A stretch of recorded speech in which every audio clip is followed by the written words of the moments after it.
Joint family में रहने वाली वर्सेस अकेली रहने वाली बहू की रसोई।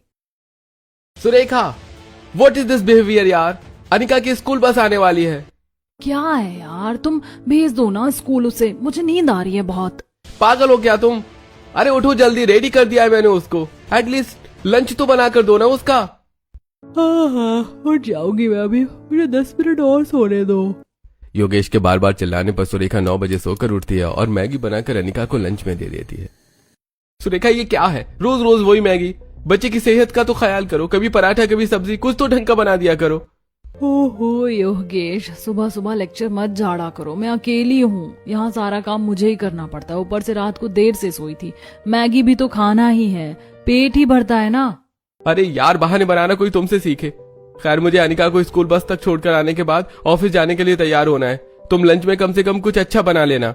हाँ देखूंगी अगर टाइम मिला तो, वरना पास्ता या सैंडविच मंगा लेंगे बाहर से। मैं अकेली होती हूँ घर में सारा काम करने के लिए। एक तरफ सुरेखा की रसोई में जहां चिड़चिड़ापन और आलस था, वहीं दूसरी तरफ यामिनी के घर की सुबह खुशियों से गुलजार थी। सुबह के 6 बजते ही पूरे घर में चहल पहल शुरू हो जाती है। मम्मी जी, ये लीजिए गरम चाय, और पापा जी का काढ़ा भी तैयार है। जीती रह बहू, ला ये पूड़ियाँ मैं सेक देती हूँ, तू जाकर यश को तैयार कर दे और हिमांशु का नाश्ता मेज पर लगा दे। अरे नहीं मम्मी जी, आप बस बैठिए, रिया और मिनी ने सब्जी काट दी है, बस 5 मिनट और दीजिए, सारा खाना तैयार हो जाएगा। वाह भाई, आज तो रसोई से बड़ी अच्छी खुशबू आ रही है। लगता है कुछ खास बना है आज। हाँ पापा, यामिनी ने आज सबका मनपसंद हलवा और चने बनाए हैं। यामिनी के घर से आती पूजा की घंटियों और हलवे की महक सुरेखा के घर तक पहुंचती है। योगेश अपनी बालकनी में खड़ा होकर टाई बांधते हुए एक लंबी सांस लेता है। वाह, क्या खुशबू है। पड़ोसियों के यहाँ तो रोज दिवाली जैसा माहौल रहता है। काश हमें भी ऐसा ताजा और प्यार भरा खाना नसीब होता। अरे तो जाकर वहीं खा लो ना, वैसे भी तुम्हें तो दूसरों के घर का खाना हमेशा अच्छा लगता है। अपने बच्चे और दूसरे की बीवी सबको अच्छी लगती है, अपने घर की शांति तुम्हें दिखती नहीं, बस उस सती सावित्री की गुलामी वाली जिंदगी ही पसंद आती है। वो गुलामी नहीं, प्यार है सुरेखा। और देखो उसकी सेहत, और एक तुम हो चिड़चिड़ी और थकी हुई। मैं आजाद हूँ योगेश, मुझे किसी की जी हुजूरी नहीं करनी पड़ती। मैं जब चाहूँ सोऊं, जब चाहूँ बाहर जाऊं, साड़ी पहनकर रसोई में खटने से अच्छा है कि मैं अपनी लाइफ एंजॉय करूं। तुमसे तो बहस करना ही बेकार है। मैं जा रहा हूँ ऑफिस। लंच में कुछ बनाया है या आज भी मुझे बाहर का खाना पड़ेगा? आज एडजस्ट कर लेना ना बेबी, मैं बहुत थक गई हूँ। मैं खुद अपने और अनिका के लिए ऑर्डर करने वाली हूँ। ये भगवान, तुम्हें समझाने का कोई फायदा नहीं है। चलो बाय, मैं निकलता हूँ। ऐसा कहकर योगेश ऑफिस के लिए निकल जाता है और सुरेखा फिर से बिस्तर पर जाकर लेट जाती है। सुरेखा के घर का हर रोज यही हाल था। उसकी रसोई में कभी पास्ता, कभी मैगी, कभी सैंडविच, कभी पोहा, तो कभी उपमा, यही सब बनता था। या अक्सर रसोई बाजार भरोसे रहती थी। वहीं दूसरी तरफ यामिनी की रसोई हर रोज 56 भोग से महकती थी। 2 दिन बाद सुबह के समय सुरेखा के घर में रोज जैसी आपाधापी मची थी, जबकि यामिनी के घर में पूरा परिवार नाश्ते की मेज पर इकट्ठा था। योगेश, ओ योगेश, इधर आओ जल्दी। यार क्या है सुरेखा, बस आने वाली है अनिका की, ऊपर से मेरा प्रेजेंटेशन है आज। जल्दी बोलो जो बोलना है। देखो, मैं प्रेग्नेंट हूँ, हम फिर से मम्मी पापा बनने वाले हैं। अरे ये तो ग्रेट न्यूज है। अचानक से योगेश के माथे पर चिंता की लकीरें उभर आती हैं। अरे यार शिट, तब तेरे की अब क्या होगा? अनिका छोटी है, घर का काम, ऊपर से तुम्हारी तबीयत। पिछली बार तो मम्मी साथ थी, अब तो तुम अकेली हो, कैसे मैनेज करोगी? मैनेज कर लूंगी बाबा। पिछली बार मम्मी जी ने 50 टोका टोकी की थी, ये मत खाओ वो मत करो। इस बार मैं अपनी मर्जी से डाइट लूंगी, योगा करूंगी और शांति से रहूंगी। किसी की किचकिच नहीं चाहिए मुझे। सुरेखा सुनो मेरी बात, अब ये दूसरी प्रेगनेंसी है। अनिका छोटी है, मम्मी पापा को वापस बुला ले। वो गांव में अकेले छोटे कमरे में रह रहे हैं, रसोई का काम भी बढ़ जाएगा। बिल्कुल नहीं, मैंने उन्हें निकाला था तो वापस क्यों बुलाऊं? मुझे अपनी आजादी बहुत प्यारी है। ठीक है, लेकिन याद रखना एक दिन पछताओगी, क्योंकि ऑफिस के काम के बीच में ज्यादा मदद नहीं कर पाऊंगा। तुम्हें खुद ही देखना होगा सब। अच्छा चलो, मैं लेट हो रहा हूँ अब। योगेश ऑफिस चला जाता है और सुरेखा ने फ्रिज खोला और फिर से पैकेज्ड जूस निकाल लिया और उसे पीने लग जाती है। वहीं दूसरी तरफ यामिनी रसोई में काम करते हुए अचानक चक्कर खाकर बैठ जाती है। ओह मम्मी जी, मुझे तो चक्कर आ रहे हैं। क्या हुआ बहू, तबीयत ठीक नहीं है क्या? हिमांशु जल्दी आ रहे, देख बहू को क्या हुआ। अरे रुक जाओ सब, रोशनी जा पहले गुड़ की डाली ला, बहू का मुंह मीठा करा। मुझे तो इसके चेहरे की रंगत बता रही है कि हमारे आंगन में फिर से नन्हे कदम पड़ने वाले हैं। क्या सच में यामिनी? अपनी दादी सास की बात सुनकर यामिनी शर्माते हुए सिर झुका लेती है और धीरे से हाँ में गर्दन हिलाती है। अरे वाह, ये तो बहुत शुभ समाचार है। कार्तिक, मिनी, मिठाई मंगाओ, पूरे मोहल्ले में बांटनी है। और सुन यामिनी बेटी, आज से तू कोई भारी काम नहीं करेगी। भाभी अब आप सिर्फ आराम करना, ऑफिस से आते ही घर का सारा काम मैं और मिनी देख लेंगे। और रसोई में तो तू झांकना भी मत, मैं हूं ना, तुझे क्या खाना है क्या नहीं सब मैं देखूंगी, बस तू खुश रहे। देखा यामिनी, मैंने कहा था ना, परिवार साथ हो तो हर खुशी 10 गुना बढ़ जाती है। हाँ मैं तो बहुत एक्साइटेड हूँ। इस बार मुझे यश के लिए एक छोटी सी बहन चाहिए। यामिनी के घर में उसकी प्रेगनेंसी की खबर किसी त्योहार से कम नहीं थी। खबर सुनते ही उसकी सास रोशनी जी ने सबके लिए खीर बनाने में लग गई, उन्हें रसोई में देखकर। मम्मी जी अभी अभी तो किचन का काम खत्म हुआ है, सभी ने खाना खाया है, अब आप आराम करने की जगह रसोई में क्या कर रही हैं? अरे मैं फिर से दादी बनने वाली हूँ और सभी का मुंह मीठा कराने के लिए मैं खीर बना रही हूँ। बहू तू बैठ, मैं अभी बना कर लाती हूँ। रोशनी जी यामिनी को आराम करने के लिए कहती है और खुद खीर बनाकर पूरे परिवार को खिलाती है और फिर मिनी से कहती है, मिनी एक काम कर, हमारे पड़ोस में वो रहती है ना छोटी सी बच्ची अनिका, जरा उसके घर पर एक कटोरी खीर दिया। भगवान ने चाहा तो अब की बार हमारे यहाँ एक नन्ही परी आएगी। अरे मम्मी जी आपको हर बार मेरे मन की बात कैसे पता चल जाती है? बेटा कहा था ना, तुम हमारी बहू नहीं बेटी हो, और बेटियों की बात अगर माँ नहीं समझेंगी तो कौन समझेगा। ले मिनी पहले दे आ, ठंडी हो जाएगी। जी ठीक है मम्मी, लाओ मैं दे आती हूँ। मिनी खीर की कटोरी लेकर सुरेखा के घर जाती है और दरवाजा खटखटाती है। सुरेखा दरवाजा खोलती है। जी बताइए क्या हुआ? राधे राधे भाभी जी, वो हमारे घर में गुड न्यूज आई है, मैं फिर से बुआ बनने वाली हूँ, इसीलिए माँ ने खुशी में खीर बनाई है और अनिका के लिए भेजी है। अरे वाह, बच्चों की खबर सुनकर पूरे घर में इतनी खुशी। ऐसा लग रहा है बच्चा यामिनी को नहीं इन लोगों के होने वाला है। अजीब नौटंकी परिवार है। लीजिए भाभी, क्या सोच रही हैं? हाँ लाओ दो, थैंक यू। सुरेखा को खीर की कटोरी देकर मिनी अपने घर चली जाती है और उसके बाद सुरेखा वो कटोरी फ्रिज में रख देती है। शाम के समय योगेश ऑफिस से आता है, तभी सुरेखा रसोई काउंटर पर बैठी फोन पर ऑर्डर कर रही थी। चारों तरफ पैकेट्स बिखरे पड़े थे। हेलो, एक पिज्जा, 2 बर्गर और कोल्ड ड्रिंक भेज दो। हाँ जल्दी भेजना, क्विक। सुरेखा ये क्या हालत है रसोई की? सारा गंदा पड़ा है, रोज बाहर का खाना खा रहे हैं हम। कम से कम हमारी बच्ची की सेहत का, अपने होने वाले बच्चे की सेहत का तो ख्याल करो। अरे छोड़ो ना यार, फिर से शुरू हो गया तुम्हारा घर के खाने का पुराण। जब पैकेट में सब कुछ तैयार मिल जाता है तो मैं बेकार में मेहनत क्यों करूं? जॉइंट फैमिली वाली गुलामी मुझे नहीं चाहिए। इसी आजादी के लिए तो मैं यहाँ हूँ। माँ होकर भी सिर्फ आपने अपने बारे में सोच रही हो। खैर तुमसे कुछ कहना ही बेकार है, मैं पानी पीकर ही काम चला लूंगा। ऐसा कहकर योगेश जैसे ही फ्रिज खोलता है उसे खीर की कटोरी दिखाई देती है। अरे ये खीर, ये भी कहीं से ऑर्डर की है क्या तुमने? लेकिन इसे देखकर ये बाजार की नहीं लग रही। हाँ सही कहा, ये तो पड़ोस वाली मिनी देकर गई है। उसकी भाभी भी प्रेग्नेंट है। कह रही थी कि उसकी माँ ने ऐसी खुशी में सभी के लिए खीर बनाई है और अनिका के लिए भी देकर गई थी। अच्छा, अगर आज माँ हमारे साथ होती तो वो भी इतनी खुश होती ना, और हमारी रसोई की यह हालत भी नहीं होती। तुम्हें वो अपने हाथों का खाना खिलाती।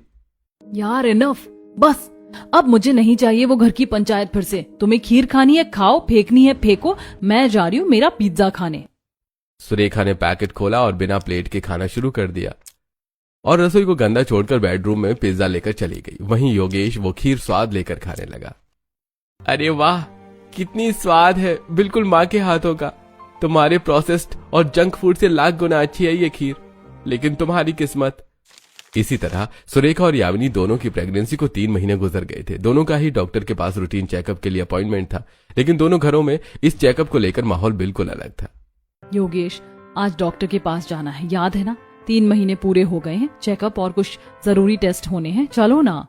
सुरेखा क्या पागलपन है यार, तुम्हें पता है आज मेरी क्लाइंट के साथ कितनी बड़ी मीटिंग है, मैं नहीं जा सकता।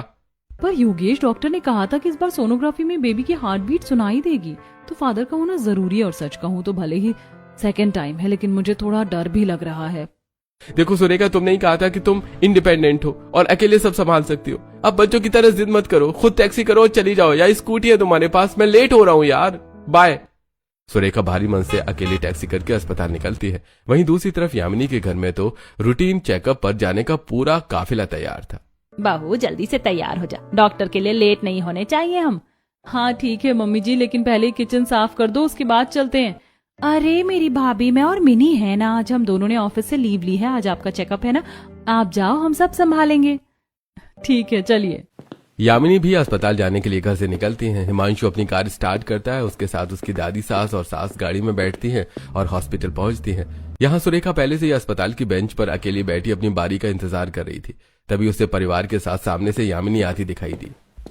धीरे चल बहू, देख यहाँ फर्श थोड़ा चिकना है। हिमांशु तू जाकर पहले पर्ची कटवा ले, मैं और माँ जी बहू को लेकर अंदर जाते हैं। और सुनो, डॉक्टर से पूछना कि इसे घी और दूध कितना देना, मेरी बहू के चेहरे पर बिल्कुल थकान नहीं दिखनी चाहिए। हाँ ठीक है माँ जी, आप चिंता मत करो, मैं सब कुछ डॉक्टर से पूछ कर आऊंगी। रोशनी जी और उर्मिला जी यामिनी को अपने साथ लेकर आ रही होती है। तभी हिमांशु आता है। अरे माँ चलिए, यामिनी का नंबर आ गया। अच्छा हुआ सुबह ही रिया नंबर लगाकर चली गई, अब हमें इंतजार नहीं करना पड़ेगा। हिमांशु के कहने पर जल्दी से रोशनी जी यामिनी को लेकर अंदर जाती हैं। डॉक्टर यामिनी का चेकअप करती है और बाहर आकर पूरे परिवार को सावधानियां समझाने लगती है। सुरेखा पास खड़ी होकर ये सब देख रही थी। देखिए 3 महीने हो गए हैं, अब इन्हें भारी सामान नहीं उठाना है, सीढ़ियां कम चढ़नी है और सबसे जरूरी बात, इन्हें खुश रखना है। आप चिंता मत कीजिए डॉक्टर साहब, घर में हम सब हैं इसकी सेवा के लिए, मैं तो इसे रसोई में झांकने भी नहीं देती। और हम इसे रोज केसर वाला दूध और घर का बना ताजा दलिया खिलाते हैं। बहुत अच्छे, अगर ऐसे ही इनकी केयर हुई तो नॉर्मल डिलीवरी आसान हो जाएगी। उफ, कितनी ओवर एक्टिंग करते हैं ये लोग। एक चेकअप के लिए पूरा खानदान उठा कर ले आए। इसे सेवा नहीं पिछड़ापन कहते हैं। बेचारी यामिनी इन बुढ़ियों के चंगुल में फंसी है। मैं देखो कितनी आजाद हूँ, अपनी मर्जी से आती हूँ और अपनी मर्जी से जाती हूँ। चेकअप के बाद जब हिमांशु सभी के लिए ताजा गन्ने का जूस बनवाता है और सब पी रहे होते हैं, तभी सुरेखा भी चेकअप कराकर बाहर आती है और उसकी मुलाकात यामिनी से हुई। अरे यामिनी कैसी हो? देख रही हूँ पूरा सर्कस साथ लेकर आई हो एक छोटे से चेकअप के लिए, इतने लोगों की क्या जरूरत? हाँ वो घर में सभी को मेरी चिंता रहती है ना, इसीलिए। लेकिन सुरेखा तुम अकेली आई हो? योगेश भाई साहब नहीं आए? नहीं वो बिजी हैं, और वैसे भी मुझे इन सब चीजों के लिए किसी के सहारे की जरूरत नहीं है। मैं मॉडर्न औरत हूँ, अपना ख्याल खुद रख सकती हूँ। ये जो तुम कर रही हो ना, इसे हमारे यहाँ गुलामी कहते हैं। ये सासू माँ की नसीहतें और दादी की पाबंदियां, उफ मुझे तो घुटन हो जाए ऐसी लाइफ में। सुरेखा ये पाबंदी नहीं फिक्र है। जब कोई अपना हाथ पकड़कर कहता है कि तू चिंता मत कर, हम है ना, तो आधी बीमारी तो वहीं ठीक हो जाती है। हाँ ये सब सुनने में अच्छा लगता है, पर मुझे तो अपनी किटी पार्टी और अपनी आजादी प्यारी है। तुम्हें अपनी ये सांझा चूल्हे वाली जिंदगी मुबारक। मैं तो आजाद पंछी हूँ। सुरेखा ने टैक्सी पकड़ी और भारी मन से चली गई। वहीं यामिनी अपने पूरे परिवार के साथ अस्पताल से घर लौट आई। अगले दिन सुबह सुबह यामिनी के घर के बाहर आंगन में पूरी महफिल सजी हुई थी। उर्मिला जी ने हाथ का चूल्हा आंगन में बनवाया था और पूरा परिवार यामिनी के लिए खास ड्राई फ्रूट्स वाले लड्डू और ताजा नाश्ता बनाने की तैयारी में जुटा हुआ था। मम्मी जी इतनी सारी तैयारियां? अभी तो 3 ही महीने हुए। अरे बहू तू चुपचाप बैठी रहे, प्रेगनेंसी के 3 महीने हो गए हैं, अब तू कोई काम नहीं करेगी, हम सब मिलकर तेरे लिए खास लड्डू बना रहे हैं। ले बहू, तब तक तू केसर वाला दूध पी और हम तेरे लिए ड्राई फ्रूट्स वाले लड्डू बना रहे हैं। पुराने जमाने में हम यही बनाते थे, चूल्हे की आंच में बनाया खाना दवा से कम नहीं होता। भाभी मैंने केले, सेब और अनार काट लिए हैं, ये भी खाओ आप। और ये ड्राई फ्रूट्स वाले लड्डू में आपको कितना मीठा चाहिए आप ये बताओ बस। दादी जी और घी डालूं क्या? आप सब मुझसे इतना प्यार करते हो, ऐसा लग रहा है कि मैं न जाने कहीं की महारानी हूँ। मुझे तो अब चक्कर भी नहीं आ रहा। बहू तू बस आराम कर, हम सब है ना, तू बस खुश रह। आंगन में हाथ के चूल्हे की लकड़ी की खुशबू, घी की महक और फ्रूट्स वाले लड्डू की मीठी सुगंध चारों तरफ फैल गई थी। पूरा परिवार हंसते बोलते एक दूसरे की मदद करते हुए यामिनी के लिए खास नाश्ता तैयार कर रहा था। वहीं सुरेखा अपनी बालकनी में खड़ी खड़ी ये देखकर मुंह बना रही थी और पैकेज्ड फूड खा रही थी। पड़ोसी आंटी ने देख लिया। सुरेखा बेटा तुम प्रेग्नेंट हो ना, प्रेगनेंसी में रोज पिज्जा बर्गर मत खाओ, घर का ताजा खाना खाओ वरना सेहत खराब हो जाएगी। आंटी आप अपनी चिंता खुद रखो, मैं मॉडर्न हूँ, समझदार हूँ, अपना ख्याल रख सकती हूँ, अपनी मर्जी से खाऊंगी। जॉइंट फैमिली वाली गुलामी मुझे नहीं चाहिए। बेटा गुलामी नहीं फिक्र होती है, हम रोजाना देखते हैं तुम जोमेटो स्विगी करती हो, तुम्हारे सास ससुर कहाँ है, वो रोकते नहीं क्या? इसी रोक टोक के चक्कर में उन्हें मैंने घर से निकाल दिया है, अब मैं आजाद हूँ। पड़ोसी आंटी सिर हिलाती हुई चली गई। सुरेखा ने फिर से अपना बर्गर खाने लग गई। ऐसे ही 2 दिन और गुजरे और उसकी तबीयत थोड़ी खराब थी। उफ मम्मी जी सिर में बहुत तेज दर्द हो रहा है। अरे मेरी बच्ची तू चिंता क्यों करती है, आ यहाँ धूप में बैठ जा, मैं तेरे लिए तेल गरम कर लाई हूँ, अभी सारा दर्द चुमंतर हो जाएगा। रोशनी जी यामिनी को बिठाकर उसके माथे पर चंपी करने लग जाती हैं। लाओ भाभी, मैं आपकी नेल पेंट लगा देती हूँ, आप बस रिलैक्स करो। यश को मिनी संभाल रही है और घर का सारा काम मैंने निपटा दिया है, आप तो बस हमारे घर की रानी बनकर रहो।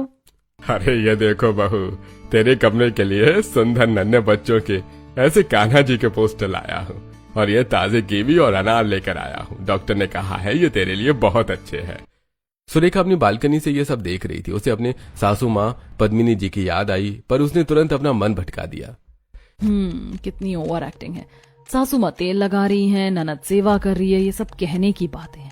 असल में तो ये लोग इसे कैद करके रखना चाहते हैं। अच्छा है मैं अकेली हूँ अपनी मर्जी की मालकिन। सुरेखा यामिनी के परिवार वालों को उसकी केयर करता हुआ देखकर थोड़ा थोड़ा जलने लगी थी। वहीं दूसरी तरफ रसोई का सारा काम, अनिका की जिम्मेदारी और घर की सफाई सब सुरेखा के ही मत्थे था। योगेश, ओ योगेश, सुनो ना, आज बहुत कमजोरी लग रही है, क्या तुम थोड़ा हाथ बटा दोगे? पैरों में बहुत सूजन है। सुरेखा दिमाग मत खराब करो मेरा, सुबह सुबह ये ड्रामा शुरू मत करो। तुम्हें अकेले रहने का शौक था ना, तुमने ही मेरे माँ बाप को धक्के देकर अलग करवाया था, अब खुद भुगतो। पर योगेश, इस हालत में मैं अकेले कैसे? मुझे कुछ मत बोलना, अगर ज्यादा किचकिच की तो मैं तुम्हें छोड़कर कहीं और चला जाऊंगा। फिर संभालती रहना अपनी आजादी को, ये तुम्हारा डिसीजन था, मेरा नहीं। जब शरीर ने साथ देना छोड़ दिया तो सुरेखा ने उम्मीद के साथ अपनी माँ को फोन लगाया। माँ प्लीज आ जाओ ना, मेरी प्रेगनेंसी में बहुत दिक्कत हो रही है, घर का काम नहीं संभल रहा, योगेश भी साथ नहीं देते। देख बेटी, मेरे घर पर भी बहुत काम है, तेरे भाई का बिजनेस देखना पड़ता है, घर की जिम्मेदारी है, मैं आकर तेरे पास नहीं रह सकती। हाँ कभी चक्कर लगा जाऊंगी पर रुकना मुमकिन नहीं है, तू खुद ही हिम्मत रख। सुरेखा ने फोन काट दिया और फूट फूट कर रोने लगी और शाम के समय बालकनी में आकर खड़ी हो गई। तब सुरेखा ने देखा कि यामिनी के घर के बाहर पूरा परिवार गार्डन में साथ बैठा है। यामिनी सबको चाय और नाश्ता दे रही हैं और सब उसकी तारीफ कर रहे हैं। पापा, यामिनी के हाथ की अदरक वाली चाय का तो कोई जवाब ही नहीं है। और क्या, मेरी बहू ने थकी होने के बावजूद हम सबके लिए इतना बढ़िया नाश्ता बनाया, हमारी यामिनी का तो कोई मुकाबला ही नहीं। सुरेखा ये सब बालकनी से देख रही थी, तभी वो बड़बड़ाती है। ये भगवान, कितने पंचायती लोग हैं, कभी तो अपनी बहू की कितनी देखभाल करते हैं और कभी उसी से काम करवाते हैं। सुरेखा अपने घर में लौट आई। शाम को योगेश आया और उसने खाना मांगा। यार सुरेखा, खाने में कुछ बनाया है? नहीं, आज मेरी तबीयत भी खराब थी और अनिका भी परेशान कर रही थी, इसीलिए ब्लिंकिट से मैगी ऑर्डर किए, वही बना लो और मेरे लिए भी बना देना। Are you out of mind? पिछले एक हफ्ते से तुमने घर में चाय तक नहीं बनाई है और ये सब तुझे कितना नुकसान करेगा पता है ना? हाँ हाँ ठीक है, जब करेगा तब देखेंगे। सुरेखा ने अपने पूरे 9 महीने की प्रेगनेंसी में ऐसे ही बाजार का और प्रोसेस्ड फूड खाया। 9 महीने बाद दोनों को लेबर पेन हुआ, यामिनी की नॉर्मल डिलीवरी हुई और सुरेखा का एक बार फिर से ऑपरेशन। दोनों ने बेटों को जन्म दिया और कुछ दिनों में डिस्चार्ज होकर घर आ गई। यामिनी का बच्चा पूरे परिवार की गोद में खेल रहा था, जबकि सुरेखा का बच्चा पालने में अकेला रोता रहता और सुरेखा रसोई के काम में पिसी जा रही थी। सुबह का वक्त था। सुरेखा अपनी बालकनी में खड़ी सूखी रोटियां चबा रही थी और नीचे का नजारा देख रही थी। नीचे यामिनी के घर के बाहर चारपाई बिछी थी। अरे मेरा पोता देख कैसे मुस्कुरा रहा है। बहू तू जाकर आराम से अपनी चाय नाश्ता कर ले, इसे मैं संभाल लूंगी। और भाभी, मैंने यश और अपने लिए ताजा दलिया बना दिया, आप बस बैठो, मैं अभी लेकर आती हूँ। मम्मी जी, आप लोग हैं तो मुझे कभी लगा ही नहीं कि बच्चा पालना इतना मुश्किल काम है। सुरेखा ये सब देख रही थी और उसे याद आया कि कैसे वो पूरी रात अपने रोते हुए बच्चे के साथ जागी रहती है, क्योंकि योगेश सुबह ऑफिस जाने का बहाना बनाकर दूसरे कमरे में सो जाता है। उसे ना तो कोई मालिश करने वाला था और ना ही कोई बच्चे को खिलाने वाला। एक रात सुरेखा के बेटे की तबीयत अचानक बहुत ज्यादा बिगड़ गई। उसे तेज बुखार था और वो लगातार रो रहा था। योगेश, ओ योगेश, उठो ना, देखो बाबू का शरीर आग की तरह तप रहा है, इसे तुरंत डॉक्टर के पास ले जाना होगा। क्या है सुरेखा, रात के 2 बज रहे हैं, मुझे सुबह एक इम्पोर्टेंट प्रेजेंटेशन के लिए निकलना है, तुम खुद देख लो ना। मैं कैसे अकेले जाऊंगी, मुझे डर लग रहा है, प्लीज चलो ना। देखो सुरेखा, ये बच्चा तुमने पैदा किया है, तुम ही संभालो, मुझे 50 काम है ऑफिस के। और याद है ना, तुम्हें अकेले रहने का बहुत शौक था, तुमने ही मेरे माँ बाप को घर से निकाला था। अगर आज वो साथ होते तो वो बच्चे को अस्पताल ले जाते और मैं चैन से सो पाता। अब तुमने अलग होने का फैसला किया था तो भुगतो, मुझे डिस्टर्ब मत करो। योगेश चादर तान कर सो गया। सुरेखा स्तब्ध खड़ी रह गई। उसकी आंखों के सामने यामिनी का घर घूमने लगा। जहां बच्चा छींकता भी था तो पूरा घर जाग जाता था। अगले दिन सुबह सुरेखा अकेले बच्चे को लेकर डॉक्टर के पास पहुंची। उसकी हालत पागलों जैसी हो गई थी, आंखें सूजी हुई और बाल बिखरे हुए थे। मिसेस सुरेखा, बच्चे को इतना इन्फेक्शन कैसे हो गया और आप इतनी देर से क्यों आई हैं? छोटे बच्चे के मामले में ऐसी लापरवाही सही नहीं है। क्या आपके घर में कोई बड़ा बुजुर्ग नहीं है जो आपकी मदद कर सके? नहीं डॉक्टर साहब, मैं अकेली हूँ। देखिए, अकेले बच्चा पालना आसान नहीं है। आपकी हालत देखकर लग रहा है कि आपने कई दिनों से नींद पूरी नहीं की है। ऐसे तो आपकी सेहत भी बिगड़ जाएगी। डॉक्टर की बातें सुनकर सुरेखा फूट फूट कर रोने लगी। फिर सुरेखा अस्पताल से वापस आई तो वो घर के दरवाजे पर ही कमजोरी से ढह गई। शोर सुनकर यामिनी की सास रोशनी जी दौड़ कर आई। अरे सुरेखा बेटी, क्या हुआ? अरे इसे तो बहुत तेज बुखार है, तू फिक्र मत कर, चल अंदर।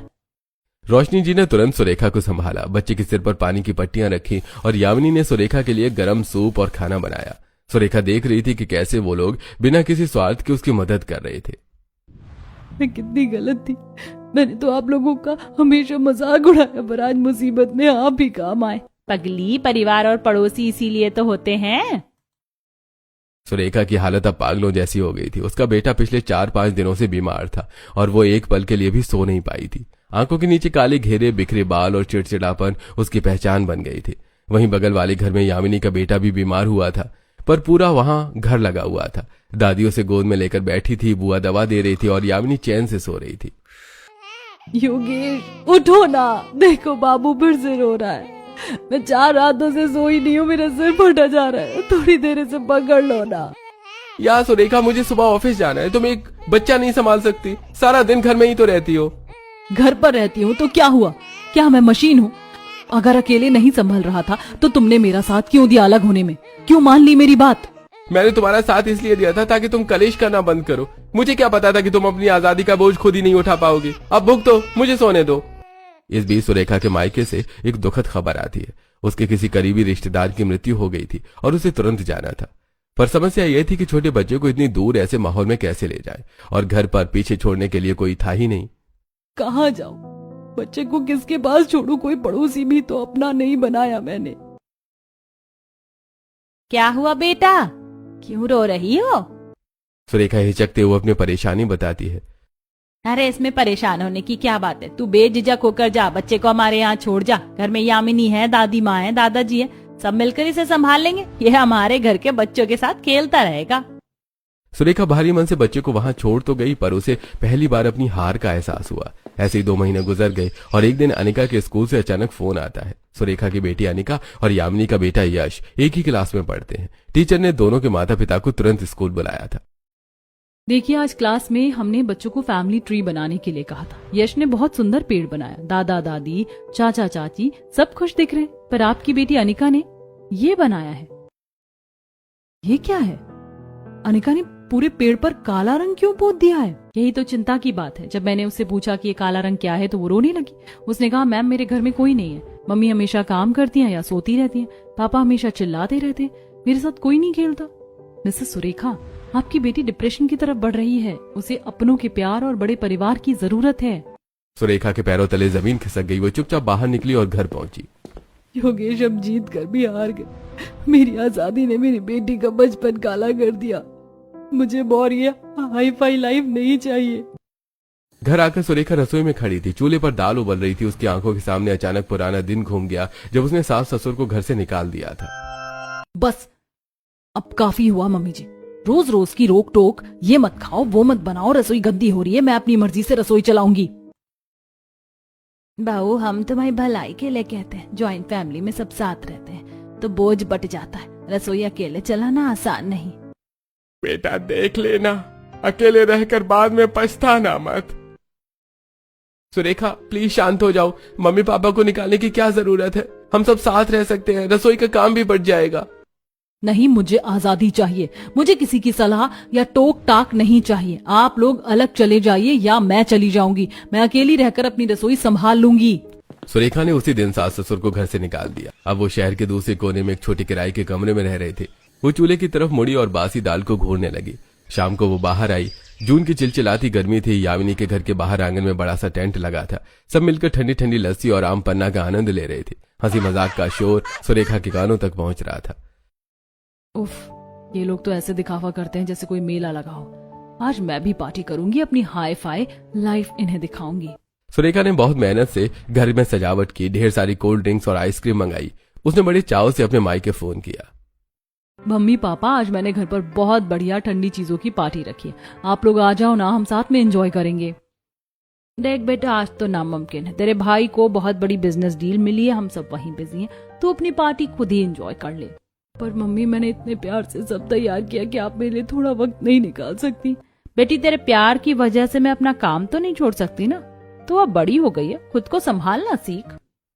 सुरेखा सूनी मेज पर रखी पिघलती हुई आइसक्रीम को देखती रह गई। एक तरफ यामिनी अपनी सासू माँ और नंद के साथ मिलकर त्योहारों और खुशियों का आनंद लेती थी, वहीं सुरेखा अपनी चार दीवारी में कैद होकर रह गई थी। और अगले दिन शाम को, नहीं पूजा, मैं किटी पार्टी में नहीं आ सकती। अनिका को किसके पास छोड़ूं? योगेश अभी तक ऑफिस से नहीं आए और अकेले घर छोड़कर जाना मुमकिन नहीं है। तुम लोग एंजॉय करो, मेरा तो नसीब ही ऐसा है। सुरेखा ने फोन पटका और बालकनी में आकर खड़ी हो गई। नीचे यामिनी अपने पूरे परिवार के साथ मंदिर की भजन मंडली में जाने की तैयारी कर रही थी। सबने मैचिंग कपड़े पहने थे और सबके चेहरों पर एक अलग ही रौनक थी। बहू तो तैयार हो गई? चल, आज मंदिर में बड़ा अच्छा कीर्तन है, यश को उसके दादाजी संभाल लेंगे, तू बस भजन का आनंद लेना। हाँ मम्मी जी, बस 2 मिनट। लाइए भाभी, मैं आपकी साड़ी ठीक कर दूं। यामिनी कैसे सज धज कर बिना किसी फिक्र के बाहर जा रही है। मुझे तो पार्लर जाने के लिए भी 10 बार सोचना पड़ता है, क्योंकि अनिका और छोटे बाबू को संभालने वाला कोई नहीं है। अगले दिन सुबह सुरेखा पसीने से तरबतर भारी सब्जी के थैले उठाए पैदल घर लौट रही थी। तभी सामने से यामिनी हाथ में सिर्फ एक छोटा सा पर्स लिए टहलती हुई आ रही थी। अरे यामिनी, तुम कहाँ से आ रही हो? सब्जी लेने नहीं जाती क्या? नहीं सुरेखा, मुझे सब्जी मंडी जाने की जरूरत ही नहीं पड़ती। घर की सब्जियां मम्मी पापा ले आते, राशन भैया ले आते हैं और दूध हिमांशु ले आते।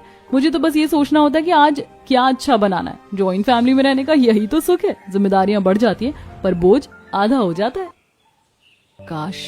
काश ये बात मुझे पहले समझ आ जाती। सुरेखा घर आ जाती है। कुछ दिन बाद अनिका की तबीयत बहुत बिगड़ गई। वो 5 दिनों से सोई नहीं थी और सुरेखा की भी नींद उड़ चुकी थी। वो चिड़चिड़ी हो गई थी। क्या है सुरेखा, सारा दिन घर पर रहती हो, एक बच्चा नहीं संभाल रहा? अकेले नहीं संभाला जा रहा। क्यों मान ली थी मेरी बात अलग होने की? क्यों नहीं रोका मुझे? मैंने सपोर्ट इसलिए किया था ताकि तुम कलेश न करो। तुम्हें अकेले रहने का शौक था ना, अब भुगतो। अगर आज माँ पापा होते साथ में तो वो अनिका को संभाल लेते और मैं चैन से सो पाता। उस रात सुरेखा सो नहीं सकी। उसने योगेश से बात की। योगेश, मुझे माफ कर दो, मम्मी पापा के पास चलते, हमें उन्हें घर लाना होगा। भगवान का शुक्रिया, तुम्हारी अकल तो ठिकाने आई। चलो जल्दी से तैयार हो जाओ। योगेश की बात सुनकर सुरेखा जल्दी से अनिका और छोटे बच्चों को तैयार करती है और तैयार होकर सभी योगेश के माता पिता के पास पहुंचे। योगेश के माँ बाप एक छोटे से किराए के मकान में सादगी से रह रहे थे। मम्मी जी, पापा जी, मुझे माफ कर दीजिए। मैं अपनी आजादी के घमंड में अंधी हो गई थी। मैंने सोचा था कि मैं अकेले बहुत खुश रहूंगी, पर सच तो ये है कि अपनों के बिना ये जिंदगी सिर्फ एक सजा है। मेरी अनिका का बचपन छिन गया, मेरी मुस्कान खो गई। प्लीज वापस घर चलिए। पगली बहू, माँ बाप कभी बच्चों से नाराज नहीं रहते। हमने तो बस तुम्हारे बुलाने का इंतजार किया था।